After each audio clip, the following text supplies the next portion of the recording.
இந்த 5000 ரூபாயை கொடுத்து அவன் ஓட்டை திருட பார்க்குது. அவன் ஓட்டை திருடுனா அடுத்த 5 வருஷத்தில் பார்த்தீங்கன்னா எத்தனை லட்சம் கோடின்றதை கணக்கு பண்ணிக்கலாம் நீங்கள். இல்லம் தேடி லஞ்சம். இல்லம் தேடி லஞ்சம். இல்லம் தேடி லஞ்சம். செவிலியரில் வந்து எல்லாரையும் பஸ்ஸில் ஏற்றிட்டு போய் கேளம்பாக்கத்துலேயும் ஊரப்பாக்கத்துலேயும் நடு ராத்திரியில் 2 மணிக்கு இறக்கி விட்டு வரீங்க. பெண்கள் வந்து ஆசிரியர்கள் இவங்கெல்லாம் வந்து தரன்னு இழுத்து கொண்டு போய் வேனில் அடைக்கிறீங்க. அரசு அலுவலர்கள் இந்த பெண்கள்லாம் இதெல்லாம் மறந்துடுவாங்க. அவங்க என்றைக்குமே திமுகவுடைய திட்டமே நம்ம ஏதாவது வந்து மக்களுக்கு பணம் கொடுத்து இவங்க வந்து எல்லா பழசையும் அந்த கசப்புகளை கே நேரு போன்றவர்கள் வந்து பெண்கள் எங்களுக்கு வந்து அதிகமாக ஆதரவளிக்கிறார்கள் என்று சொல்லும்போதே இந்த தடவை பெண்கள் நம்மை கவுத்து விடுவார்கள் என்ற பயம் திமுக தலைமைக்கு இருக்கிறது என்பதை சொல்கிறேன். கொரோனா காலத்தில் 2 வருஷத்துக்கு வருமானமே கிடையாதுங்க அரசுக்கு.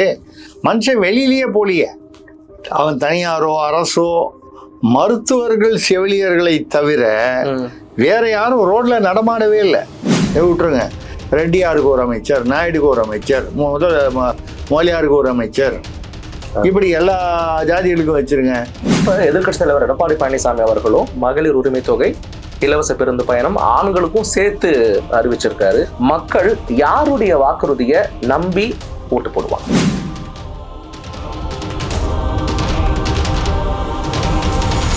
ஸ்பெக்ட்ரம் தமிழ் நேயர்களுக்கு வணக்கம். இன்று நேர்காணலில் நம்முடன் மூத்த பத்திரிகையாளர் திருசக்தி சுந்தரராமன் அவர்கள் இருக்கிறார். அவரிடம் கேட்பதற்கு பல கேள்விகள் இருக்கின்றன, வாருங்கள் கேட்கலாம். வணக்கம் சார். வணக்கம், சொல்லுங்க கார்த்தி.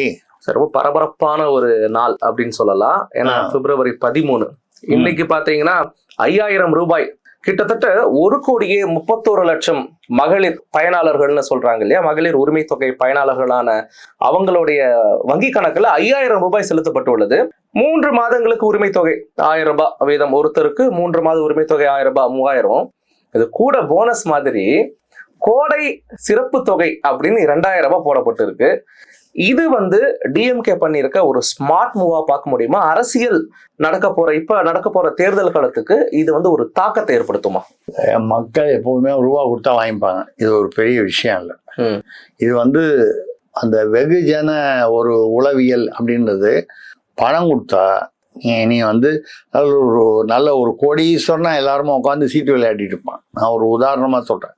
ஒரு கிளப்ல, பெரிய இந்த எலைட்டு கிளப்பு, கோடீஸ்வரன் எல்லாமே ஒவ்வொருத்தரும் 1000 கோடி 500 கோடி வச்சிருப்பான். ஒரு 8 காயினை உருட்டி இந்த இது கீழே விடுங்க, இந்த டேபிள் கீழே எல்லாரும் அப்படின்வான். என்னமோ 8 பாக்கெட்ல வச்சிருந்தா மாதிரி நம்மள்தான்னு. இது வந்து உளவியல். இப்ப திமுக என்ன செய்யுதுன்னா இந்த உளவியலை தான் கையாளுது. நம்ம ஜனங்க கோடீஸ்வரன் இல்லை, ஏழை. கோடீஸ்வரனுக்கே அந்த உளவியல் வந்து ஏற்றதாக இருக்கும்போது பாமர மக்களுக்கு இது ஏமாற்றுவதற்கு இது சௌகரியமான ஒரு ஏமாற்று வேலை. இது ஏமாற்று வேலையா இருந்தாலும் மக்கள் அதை வரவேற்பாங்களா சார்? முக்கியமா பெண்கள் அதை வரவேற்பாங்களா? இல்லைங்க, அதாவது நான் என்ன சொல்றேன்னா, பணம் யார் கொடுத்தாலும் எப்ப கொடுத்தாலும் வாங்கிப்பாங்க. இதுல வந்து நீங்க ஏமாத்தி கொடுக்குறீங்களா இல்லை? இது இப்போ சாதாரணமா ரோட்ல போறீங்க, சார் உங்கள் பாக்கெட்லேருந்து விழுந்துச்சு போல ஒரு 500 ரூபாய் அப்படின்னு சொல்லி எத்தனையோ இடத்துல நடக்குது. நீங்கள் குனிஞ்சு இந்த 500 ரூபாய் எடுக்கும்போது நீங்கள் அப்போ தான் பேங்க்லேருந்து ஒரு 50,000 ரூபாய் கட்டு வாங்கி கையில் வச்சுருப்பீங்க, பேக்கில் வச்சுருப்பீங்க. இந்த 500 ரூபாய் எடுக்கும்போது அந்த 50,000 ரூபாய் போயிடும். நிறைய நடந்திருக்கு. இதுதான் இப்போ திமுக பண்ணுது. இந்த 5000 ரூபாயை கொடுத்து அவன் ஓட்டை திருட பார்க்குது. அவன் ஓட்டை திருடுனா அடுத்த 5 வருஷத்தில் பார்த்தீங்கன்னா எத்தனை லட்சம் கோடின்றதை கணக்கு பண்ணிக்கலாம். நீங்கள் நான் சொன்ன 500 ரூபாய்க்கும் 50,000 ரூபாய்க்கும் உள்ள அந்த ரேஷியோவோட இன்னைக்கு கொடுக்குற 3000 ரூபாய்க்கும் கிட்டத்தட்ட ஒரு 3 லட்சம் கோடி. நீங்கள் திமுக மறுபடியும் ஆட்சிக்கு வந்துச்சுன்னு நீங்க 10 லட்சம் கோடி இருக்கா? குறைஞ்சபட்சம் 15 லட்சம் கோடி கடன் வருமா? அந்த 5 லட்சம் கோடியில பாதி உண்மையிலேயே செலவாகுதுன்னு வச்சுக்கிட்டா ஒரு 2.5-3 லட்சம் கோடி எங்கே போகுமோ அங்கே போவோம். இப்போ புரியுது, 3000த்துக்கும் 3 லட்சம் கோடிக்கும் உள்ள கனெக்ஷன் உங்களுக்கு புரியும். இதை வந்து மக்கள் வரவேற்பார்களா என்றால் வந்ததை சந்தோஷமாக வாங்கிக் கொள்வார்கள். அது ஒண்ணு. ஆனால் அதே சமயத்தில் இதில் என்ன அவங்க ட்ரிக்கு அப்படின்னு சொன்னால், இது வந்து எப்படியா இருந்தாலும் மாதம் 1000 ரூபா கொடுக்கணும். ஏப்ரல் இந்த எலெக்ஷன் வர்றதுனால அட்வான்ஸாக கொடுத்துட்றாங்க. அதாவது தேர்தலும் போது இந்த மாதிரி நலத்திட்டங்கள்ல சில கட்டுப்பாடுகள் வரையறைகள் இருக்கு. அதை அவாய்ட் பண்றதுக்காக முன்னால கொடுத்துட்றான். ஆக ஒன்றும் எக்ஸ்ட்ராவா கொடுக்கல. மாசம் இந்த 3 மாசம் கொடுக்கறதுக்கு பதிலாக அட்வான்ஸா கொடுத்துட்றாங்க. ஒன்று. ரெண்டாவது 2000 ரூபாய் போனஸ் 2021 பொங்கலுக்கு கொடுத்தாங்க. 22, 23 பொங்கலுக்கு ஏதாவது கொடுத்தாங்களா? 5 பைசா கொடுக்கல. கரும்பும் அந்த உருகி போன அந்த இந்த வெள்ளமும் தான் கொடுத்தாங்க. அது ஒரே கம்ப்ளைண்டா இருந்துச்சு. பணம் கொடுக்கல. 2500 ரூபாய் எடப்பாடியார் பீரியட்ல கொடுத்த போது ஏன் 5000 ரூபாய் கொடுக்கலன்னு கேள்வி கேட்ட அதே ஸ்டாலின் அரசு 2 வருஷம் 5 பைசா கொடுக்கல. அப்ப கணக்கு பாருங்க, ஒரு ரேஷன் கார்டுக்கு 2 வருஷம் கொடுக்கலன்றது 2500 கணக்கு வச்சா கூட 5000 ரூபாய் கொடுக்கல. இப்ப 2000 ரூபாய் போனஸ். 5000 ரூபாய் அங்க கொடுக்காம 2000 ரூபாய் இப்ப கொடுக்குறாங்க. இப்ப மக்கள் என்னைக்குமே இன்னைக்கு நடந்ததுதான் ஞாபகம் இருக்கும். போன வாரம் நடந்தது, போன மாசம் நடந்ததை ஈஸியா மறந்துடுவாங்க அப்படின்ற அந்த வியூகத்துல இப்போ தமிழ்நாடு அரசு இதை செய்யுது. நீங்க சொல்ற இதே விஷயத்த தான் எதிர்க்கட்சி தலைவர் எடப்பாடி பழனிசாமி அவர்களும் கேட்டிருக்காரு. ஏன் 2024 2025 கோடை காலம் வரலையா? 2026 தான் கோடை காலம் வருதா? அப்ப மட்டும் தான் 2000 கொடுத்திருப்பீங்களான்னு கேட்கிறாரு. அவருடைய கேள்வி நியாயமானதுதான். கோடை காலத்துல தேர்தல் வர்றதுனாலதான் நாங்க விசிறி விடணும். கோடை கால சிறப்பு தொகையில கோடை கால தேர்தல் நிதி, தேர்தல் தொகை. ஆமா, அதாவது இப்ப உங்ககிட்ட நான் எனக்கு ஒரு வேலை ஆகணும்னா உங்ககிட்ட ஐயா வேர்க்குதா, ஏசி போட்டுட்டுங்களா? ஐயோ சார் ஒரு விசிறி எடுத்துட்டு வாப்பா, எவ்வளவு வேர்க்குது பாரு, சாமரம் வீசுறாங்க பாருங்க. இதுதான் இப்ப நடக்குது. இதைத்தான் எடப்பாடி அவருடைய பாணியில சொல்றாரு. ஆக இது மக்களை ஏமாற்றுவதுதான். மக்கள் எவ்வளவு தூரம் இதை புரிந்து கொள்கிறார்கள் என்பதுதான் முக்கியம். இவங்களுக்குன்னு இந்த பேர் கண்டுபிடிக்கிறதுக்குன்னே ஒரு டீம் வச்சிருக்காங்க. உங்களுடன் ஸ்டாலின், நலம் காக்கும் ஸ்டாலின், நன்றி உள்ள ஸ்டாலின், அது அப்படி இப்படி இது மாதிரி ஏதாவது ஒரு இந்த சினிமா டைட்டில் மாதிரி இந்த கதாசிரியர்கள் கொஞ்சம் பேர் வச்சிருக்காங்க. டைட்டிலாக கொடுத்துருவானுங்க. டைட்டில் தான் நடக்கும், உள்ள ஸ்கீம் ஒன்றும் நடக்காது. இதை மாதிரிதான் உங்களுடன் ஸ்டாலின்ல போற கேம்ப் எல்லாம் பூத்தா அங்க பார்த்தா பட்டா வாங்கி தரத்துக்கு 3000 ரூபாய் 5000 ரூபாய் லஞ்சம் கேட்கறான். அதை தனியா அங்க இதுல தாசில்தார் ஆபீஸ்லயும் இதுலயும் எங்க பட்டாவுக்கு போய் கேட்கணுமோ அங்க கொடுக்குறான். பத்திரப்பதிவு போனா அங்க தனியா வேற அதுக்கு கேட்கறான். அதுக்கு தானே நீங்க மக்களிடம் வருகிறீர்கள். என்னன்னா லஞ்சம் அங்க நீங்க கொடுக்க வேண்டியதுல நீங்க இருக்கிற இடத்துல வாங்கிக்கிறோம். இல்லம் தேடி லஞ்சம். இல்லம் தேடி லஞ்சம், இல்லம் தேடி லஞ்சம். இதுதான் அந்த முகாம். ஆனா மக்களை பொறுத்த வரைக்கும் முகாம் வந்திருக்காங்க ஓடுவான். இதுல பாத்தீங்கன்னா அரசு ஊழியர் பூரா அங்க வேலைக்கு போயிடுவான். நீங்க அரசு ஊழியர் ஆரம்ப சுகாதார நிலையத்துக்கு போங்க, அங்க போங்க, இங்க ஏங்க கொசு ஒழிக்கிற தொழிலாளர்லாம் BLO அமைச்சுட்டாங்க. இந்த SIR அந்த சிறப்பு இதுக்காக அந்த சென்சஸுக்காக கொசு ஒழிப்பாளர்கள்லாம் அமைச்சா கொசு எல்லாம் ஜாஸ்தி ஆயிடுச்சு. சென்னை, கோவை மாதிரி நகரங்கள்ல. அதாவது அதுக்குன்னு ஒரு டீம் இருக்கு, அவங்கவுங்க வேலையை செய்யணும். அவனை கூப்பிட்டு நீங்க வேற வேலை செய்ய சொல்லிட்டீங்கன்னா அந்த வேலை நின்று போகுமா இல்லையா? அப்ப மக்கள் இதை வரவேற்பாங்க, கொடுக்கறத வாங்கி வச்சுக்குவாங்கன்னு சொல்றீங்க. இதுல எந்த மாற்று கருத்தும் இல்ல. அது ஓட்டா மாறுமா சார்? மக்கள் இதெல்லாம் அதை வாங்குறான்ல, வாங்கிட்டு வரும்போது எந்த சாலையில வரான்? நீங்க தார் சாலைன்னு சொல்லி அந்த அந்த ஜல்லி தூள் மண்ணெல்லாம் போட்டு தார் சாலைன்னு சொல்லி ஏமாத்தி வந்தீங்களே, அந்த சாலையில தான் வர்றேன். வரும்போது இருட்டுச்சுன்னா பொம்பளைங்க எந்த வயசுல இருந்தாலும் வெளியே போறதுக்கு பயமா இருக்கு. என்ன வேணா ஆகும்னு. எங்க பார்த்தாலும் கஞ்சா இருக்கு, எங்க பார்த்தாலும் டாஸ்மாக் இருக்கு, எங்க பார்த்தாலும் அரசு ஊழியர்கள் போராட்டம், செவிலியர்கள் போராட்டம், அங்கன்வாடி போராட்டம். அங்கன்வாடி தொழிலாளர்கள்லாம் என்னங்க சம்பளம், என்னங்க அவனுக்கு கோரிக்கை இருக்க போகுது? அதை நிறைவேற்றினா என்ன? ஆம்புலன்ஸ் 108 டிரைவருங்க, அவன் இருந்தா தான் பல உயிர்கள் பிழைக்கும். அவன் அந்த நேரத்துல கரெக்டா ஓட்டிக்கிட்டு போய் கொண்டு போய் சேர்த்தா தான் சில பேர் அந்த உயிருக்கு போராடுற நிலைமை. அவனுக்கு இருக்கக்கூடிய குறைகளை கூட சரி பண்ணக்கூடாதா? அவன் என்ன பெருசா எனக்கு என்ன IAS வேணும், IPS வேணும் நான் கேட்டுற போறான். ஏதோ சம்பளத்துல ஏதோ கேட்பான், ஏதாவது பண்ணி நடந்துறேன் கேட்பான். பண்ணி நடந்துறேன் கேட்டா எதுக்காக கேட்கறான்? பின்னால ஒரு பென்ஷன் வரும், ஒரு மெடிக்கல் பெனிஃபிட் வரும். கொடுத்தா என்ன? அதை கொண்டு போய் தனியாருக்கு கொடுப்பீங்க. இந்த தூய்மை பணியாளர்கள் தனியாருக்கு கொடுத்ததுக்கு அப்புறம் இந்த தனியார்ல இருக்கிறவனுக்கு 3 வேளை சாப்பாடு போடுவீங்க. எதுக்கு? நீங்க தான் தனியார் கொடுத்துட்டீங்களா? அவன்கிட்ட வாங்க வேண்டியதை வாங்கிட்டு தனியார் கொடுத்துட்டீங்களா? அவனோட எம்ப்ளாயீஸ்க்கு நீங்க எதுக்கு சாப்பாடு போடணும்? இப்ப இவங்களுடைய அந்த இந்த வேஷங்கள்லாம் புரியுது இல்ல. அந்த பணத்தை எடுத்து நீங்க வந்து தனியாருடைய எம்ப்ளாயீஸுக்காவது கொடுத்தாலும் கொடுப்பேனே தவிர உண்மையான அரசு ஊழியனுக்கு கொடுக்க மாட்டேன். அருமையான ஒப்பீடு. நான் இதை பேஸ் பண்ணி ஒரு கேள்வி கேட்கணும்னு ஆசைப்படுறேன். ஏற்கனவே கேஎன்ஆர் அவர்கள் அமைச்சர் என்ன சொல்லியிருந்தாருன்னு பாத்தீங்கன்னா, பெண்களுடைய ஓட்டு திமுகக்கு தான் வரப்போகுது, பெண்கள் மிகப்பெரிய அளவுல திமுகக்கு துணை நிற்பாங்க, அவங்களாலதான் ஜெயிக்க போறோம்னு ஒரு ஸ்டேட்மெண்ட் கொடுத்திருந்தாரு ஒரு பக்கம். இன்னொரு பக்கம் நீங்க சொல்ற மாதிரி தூய்மை பணியாளர்கள் போராட்டம், செவிலியர்கள் போராட்டம், பகுதி நேர ஆசிரியர்கள் போராட்டம், இப்படி பல போராட்டங்கள்ல அதிகப்படியான பெண்கள் தான் இருந்தாங்க. அவங்க எந்த அளவு கஷ்டத்தை அனுபவிச்சாங்கன்றதை நாம நேர்காணல்ல பார்த்தோம், நேரலையில பார்த்தோம், நிறைய விஷயங்களை பார்த்தோம். இவங்களும் பெண்கள் தான். இப்ப இந்த உரிமை தொகை கொடுக்கறது மூலமா இந்த போராட்டங்கள் எல்லாத்தையும் சரி பண்ணிடலாம் நினைக்கிறதா? கேன்னு பாவம் வயசானவர், அவர் நம்ம வந்து அந்த மாதிரிலாம் சொல்லக்கூடாது. அவர் பாவம் வயசாயிடுச்சு, காது கேட்கல, கண்ணுக்குன்னு தெரியலையோ என்னமோ. நம்ம அது தெரியுதா தெரியலையா நமக்கு தெரியல. தெரியாம இருக்கிறதுக்கு வாய்ப்பு இருக்கு. வயது மூப்பு, உடல் நலம் இருக்குல்ல. ஏங்க செவிலியர்ல வந்து எல்லாரையும் பஸ்ல ஏத்திட்டு போய் கேளம்பாக்கத்துலயும் ஊரப்பாக்கத்துலயும் நடு ராத்திரில 2 மணிக்கு இறக்கி விட்டு வரீங்க. ஊர் பூரா கஞ்சா போத இதுவா இருக்குது. அதுக்கப்புறம் பெண்கள் வந்து ஆசிரியர்கள் இவங்கெல்லாம் வந்து தரன்னு இழுத்து கொண்டு போய் வேன்ல அடைக்கிறீங்க. அரசு அலுவலர்கள், ஆசிரியர்கள், இவங்க இடைநிலை பகுதி ஆசிரியர்கள் இவங்கெல்லாம். இந்த பெண்கள்லாம் இதெல்லாம் மறந்துடுவாங்க. பெண்கள் வந்து திமுக ஓட்டு போடுவாங்க. இத்தனை பெண்களையும் தரன்னு ஒரு பெண்ணை வந்து 2 காவலர்கள், ஆண் காவலர்கள், பெண் காவலர்கள் 4 பேர் இழுத்துட்டு போய் வேன்ல வந்து கிட்டத்தட்ட அடிச்சு இழுத்து உள்ள தள்ளுறாங்க. கொண்டு போய் இருட்டில் விடிகாலையில் இறக்கி விட்டு வரா. அவங்களுடைய பாதுகாப்பை பத்தி கவலைப்படாம இவங்கெல்லாம் எந்த ஜென்மத்துல நீங்க எவ்வளவு 1000 கொடுத்தாலும் ஓட்டு போடுவாங்களா? அவங்க மனசுல இருந்து அது வந்து எவ்வளவு பெரிய ஒரு இன்சல்ட்டா, அது ஒரு இழிவா, அவமானமா நினைப்பாங்க. ஏன்னா அன்னைக்கு அவங்க அவங்க என்ன பண்ணாங்க, உட்காந்து ஏதோ கோஷம் போடுவாங்க, மிஞ்சி போனா இல்ல ஒரு பதாகைகளை வச்சுட்டு இருப்பாங்க. அவங்கள வந்து அங்கிருந்து கொண்டு போய் நீங்க அடைச்சு போலீஸ் வேன்ல அடைச்சு கொண்டு போய் இங்க இறக்கி விட்டு வந்தீங்கன்னா அவங்க குடும்பம் பாக்குது, அவங்க பக்கத்து வீடு, எழுத்து வீடு, அந்த கிராமத்துல, அந்த நகரத்துல உள்ளவங்க பாக்குறாங்க. எவ்வளவு அவமானம் அவங்களுக்கு.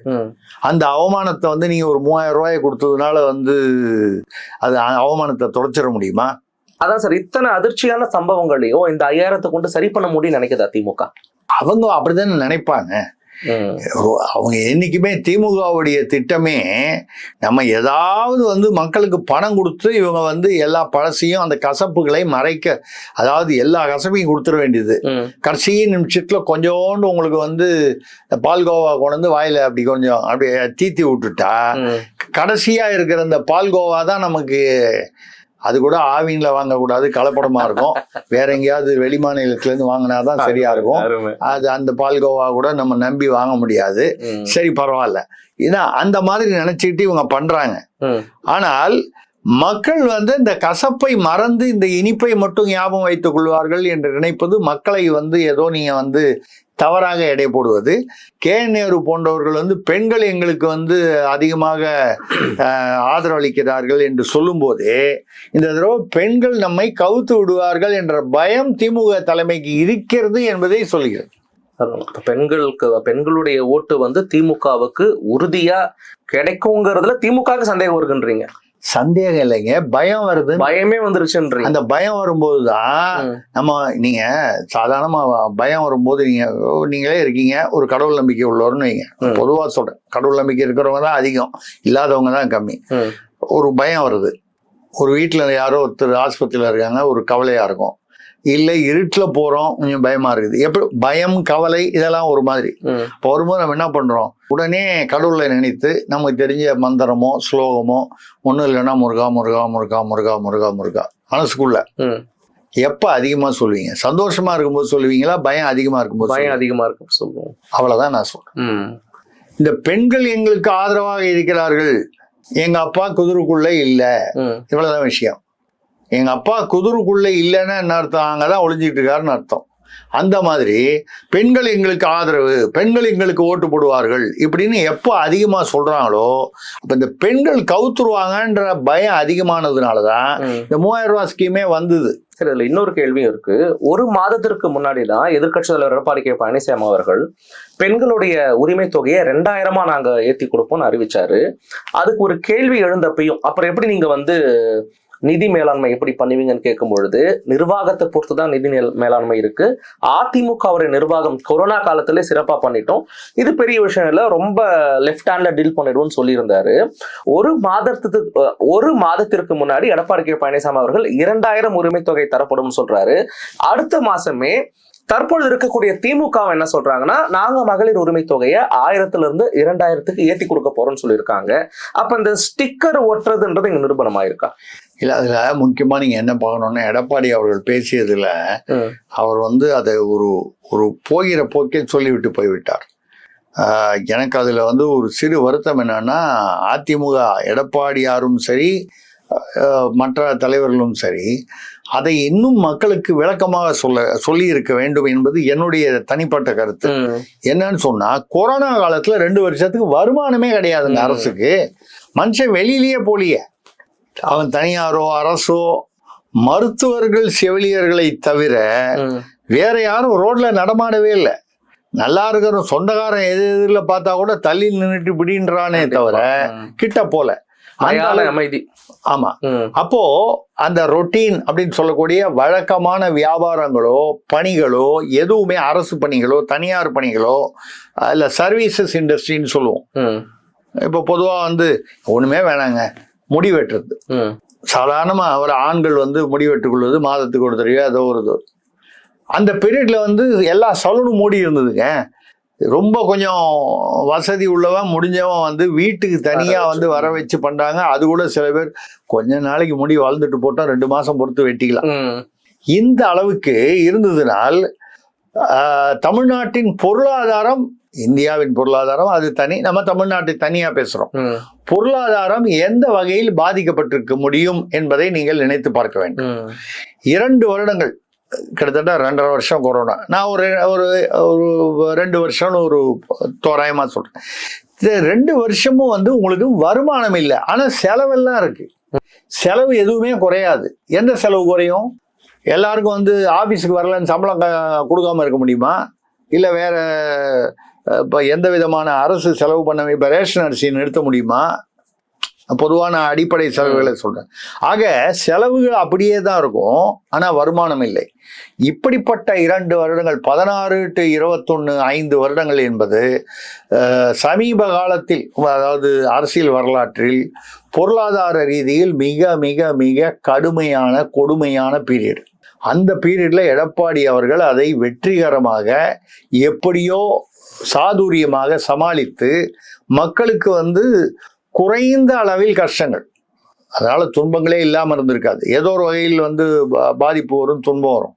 வீட்டை விட்டு என்னால வெளியில போக முடியலனாலே எனக்கு போர் அடிக்கும், அதுவே ஒரு துன்பம். அதெல்லாம் விட்டுருங்க. பட் எவ்வளவு விதங்கள்ல அஃபெக்ட் ஆயிருக்கும். அதையெல்லாம் தாண்டி நிர்வாகத்தை சீராக நடத்தி சென்றிருக்கிறார் என்றால் அது ஒரு மிகப்பெரிய வைர கிரீடம் அவர் தலையில். எடப்பாடி, நான் எடப்பாடியார் என்று சொல்வது எடப்பாடியார் தலைமையான அரசு. ஏன்னா அவர் ஒருத்தர் மட்டும்தான் இல்லை, அந்த அரசு அதை தொடர்ந்து அதிகாரிகள். அப்படிப்பட்ட ஒரு காலத்தில் இருக்கும்போதே கொடுத்ததெல்லாம் இவங்க அதெல்லாம் கொடுக்காம நிறுத்திட்டு நடுவில் வேணும்போது இவங்க நிறுத்தினதுக்கு என்ன காரணம்? இந்த 2 வருஷம் 21ல வந்தவன கொடுத்தாங்க, 22 23 நிறுத்தினாங்க பொங்கலுக்கு. என்ன காரணம்? இவங்க கிட்ட நிதி இல்லை. ஏன் நிதி இல்லை? நிர்வாகம் சரியில்லை.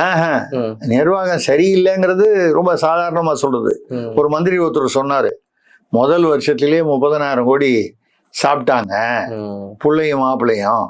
எந்த புள்ள எந்த மாப்பிள்ளை சொன்ன அமைச்சருக்கு தான் தெரியும். அதை அவளால மாத்தி வெளிநாட்டு கொண்டு போறதுலயே திருப்பி கொண்டு வரதுலயே தான் அவங்க கவனம் செலுத்துறாங்களே தவிர ஆட்சியில அவர்கள் கவனம் செலுத்தவில்லை என்று அவர் வயர் அப்படின்னு சொல்லக்கூடிய ஒரு வெப்சைட் மீடியா, வடநாட்டு வெப்சைட் மீடியால ஒரு பெண் நிருபர்கிட்ட அவர் தொலைபேசியில பேசின லீக் ஆகி தான் அவரை முக்கியமான அமைச்சரவையிலேருந்து தூக்கிட்டு வேற ஒரு அமைச்சரவை கொடுத்து அதுலயும் பாதியை கட் பண்ணி எடுத்துட்டு டம்மி ஆக்கிட்டாங்க. அப்போ வந்து கொரோனா பீரியடு வந்ததுக்கு அப்புறம் அங்க கொரோனா பீரியட்ல கஷ்டப்பட்டு எடப்பாடி அரசு வந்து அதை காப்பாற்றி மக்களை வந்து அதை தாண்டி விட்டார்கள். அதாவது ஏதோ ஒரு இதுவா வந்து அது வந்து ஒரு பள்ளத்தை தாண்டுற மாதிரி அதை தாண்டி விட்டாச்சு. இவங்க வந்தவன என்ன பண்ணாங்கன்னா இவங்க பள்ளம் தோன்றாங்க. கொரோனா பள்ளம் இல்லை, இது இந்த பள்ளம். இது தோண்டி எங்கெங்கெல்லாம் தோண்ட முடியுமோ அங்கங்க தோண்டி வசூல். அந்த வசூல்ல வந்தது தானே இந்த 30,000 கோடி. அதை பத்தி தானே இந்த அமைச்சர் பேசினாரு. அப்ப நீங்க வந்து நிர்வாகம் சரியில்லை என்பது நிர்வாகம் சரியில்லை இல்லை, உங்களுக்கு ஒன்றும் நிர்வாக திறமை குறைவுலாம் ஒன்றும் இல்லை. நிர்வாகம் சரியாக செய்தால் மக்களுக்கு பயன் போய்விடும். நம் மக்களுக்கு பயன் வராது. நம்ம குடும்பம். அப்போ இவங்களுக்கு பயன் வரணுன்றதுக்காக யாரை சுரண்ட முடியும்? மக்களை தான் சுரண்ட முடியும்.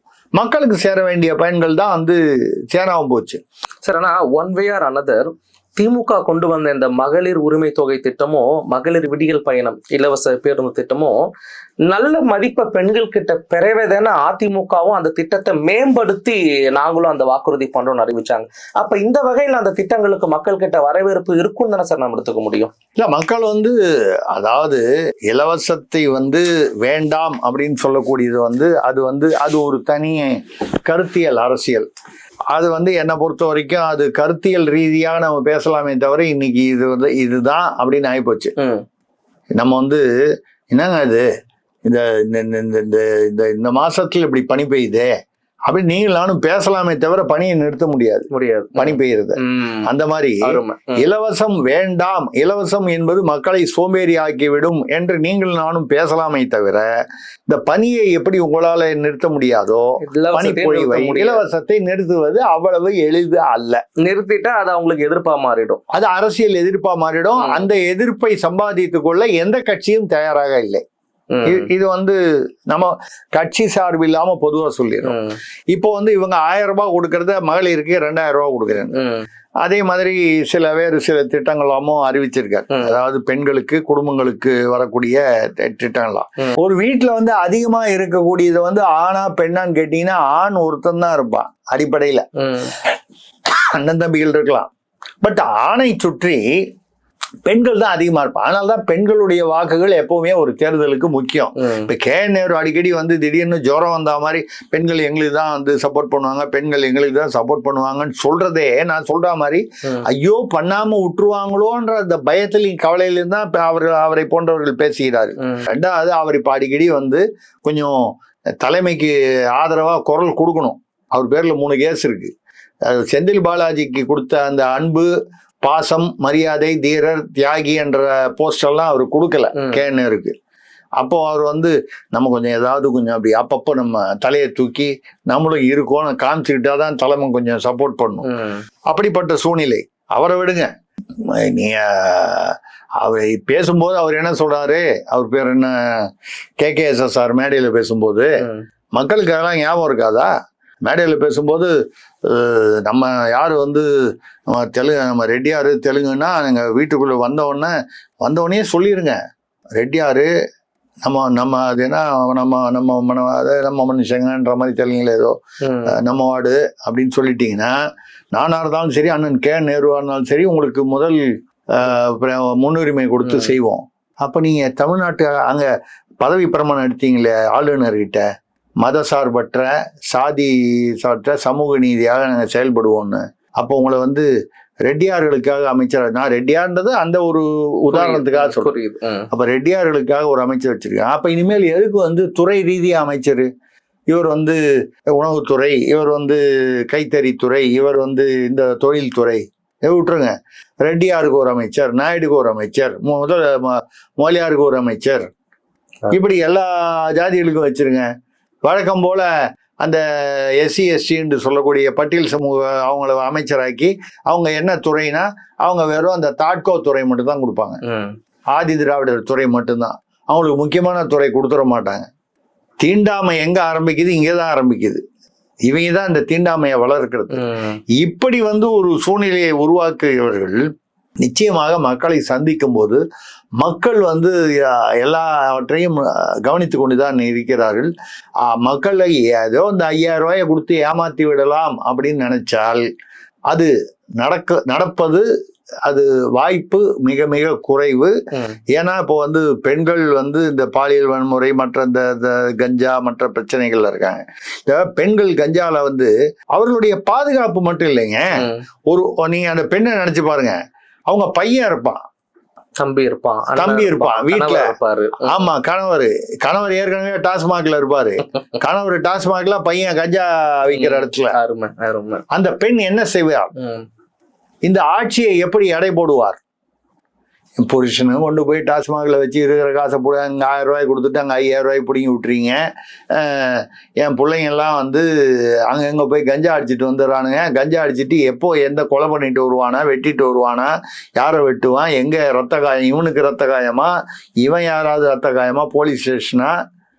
சரி, ஏதாவது ஒரு தவறு இவங்க பேர்ல தவறு இல்லாம பாதிக்கப்பட்டு போனா போலீஸ்காரன் முதல்ல எடுத்தோன்னு ப்ராம்ப்டா கேஸ் போடுறது வந்து பாதிக்கப்பட்டவன் பேர்ல தான் கேஸ் போடுவான். குற்றம் செஞ்சவனை பக்கத்துல சேர் போட்டு உட்கார வச்சு அவனுக்கு டீ வாங்கி கொடுத்துட்டு யார் வந்து பாதிக்கப்பட்டவனா அவன் பேர்ல ஒரு புகார் போடுவான். கேட்டா அப்புறம் 2 பக்கமும் புகார் வாங்கி நாங்க 2 பக்கமும் புகார் போட்டோம். இது ஒரு கட்ட பஞ்சாயத்து. இப்ப வெளிப்படையான கேள்வி, நேர்மையான பதில் எதிர்பார்க்கிறேன் சார்.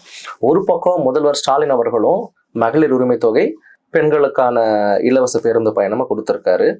இப்ப எதிர்க்கட்சி தலைவர் எடப்பாடி பழனிசாமி அவர்களும் மகளிர் உரிமை தொகை, இலவச பேருந்து பயணம் ஆண்களுக்கும் சேர்த்து அறிவிச்சிருக்காரு.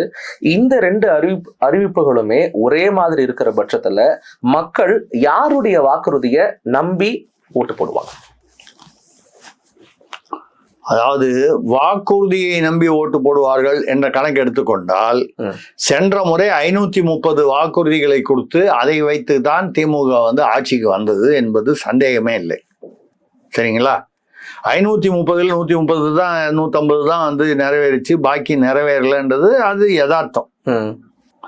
இப்போ பொதுமக்கள் வந்து இந்த வாக்குறுதிகளை வந்து போன 530 எடுத்து வச்சுக்கிட்டு இந்த தடவை கொடுக்கக்கூடிய திமுக கொடுக்கக்கூடியது வச்சு அதையும் இதையும் டிக் பண்ணி இப்படி வாக்கு செலுத்தக்கூடிய ஒரு ஜனநாயகத்துல வந்து ஒரு வாக்காளன் மிக மிக அபூர்வம். என்ன மாதிரி உங்களை மாதிரி இந்த மாதிரி மீடியால இருக்க இந்த மாதிரி ஒரு ஆய்வு செய்வதற்காக வேணா செய்யலாமே தவிர, பாமர வாக்காளன் அன்னைக்கு கொடுத்த வாக்குறுதி அன்னையோட ஞாபகம் இருக்கவனுக்கு இதெல்லாம் செய்யலன்னு அதோட அப்படியே லைட்டா ஒரு வேகா விட்டுருவான்.